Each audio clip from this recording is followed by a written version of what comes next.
It's pretty obvious to note that we live in a time where almost all information is available. The problem is not access, though, the problem is overconsumption. What I've realized is information is only as useful as it is applied. Most of what people consume gets stored and not leveraged. This is what creates information overload. Information overload does not slow you down because there's too much. It slows you down because none of it is constrained. This is why work and school often feels easier. The path is finite, the decisions are already made, and there's no ambiguity in what matters. You show up, you follow instructions, and you leave. The moment that structure disappears, however, people replace action with research. The issue is not finding the right information, it is deciding what information is actually relevant right now. Low quality information is not false, it is information that you're not prepared to act on. So I'll have a personal example for you. I've recently graduated from cybersecurity program, and at the start I was sold a clean narrative. Get certified, get hired, enter the field. Very quickly did I realize that reality is very different. Cybersecurity is not entry level. It is fragmented, domain heavy, and ambiguous. At the same time, I feel a pull towards building online business. Both paths are viable, both are difficult, but both require commitment, which puts me at a decision point. I can research both paths endlessly. That will not tell me which one is mine to take. More information does not enter why I should choose one over the other. It only expands the options.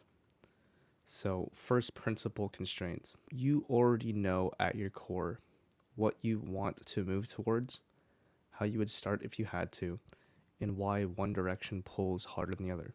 Those answers are not found online. I'm learning that the only reliable filter is action.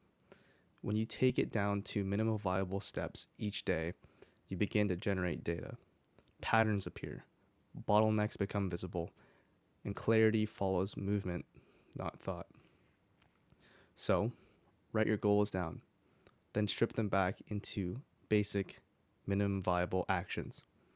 Outcomes do not sustain themselves, systems do. When you focus only on the outcomes, every deviation begins to feel like failure. This is why burnout happens. What I'm beginning to realize is the process is actually the goal. So define your distractions. List what repeatedly pulls you away. Those are not random. Those are your known failure points. When distractions happen again, which they will, you know why, and you know how to course correct. There will always be some sort of mental obstacle before starting, and there will always be a reason to delay. No tool removes that friction. Not YouTube, not ChatGPT. They can only explain the how, they cannot supply the why.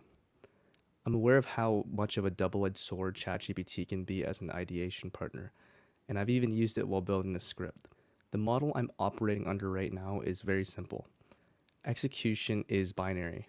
Either something is done or it isn't.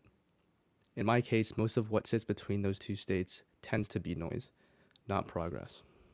You already have access to everything you would need to begin. Application is the only missing step. If you apply what you have today, the next levels will begin to reveal themselves over time.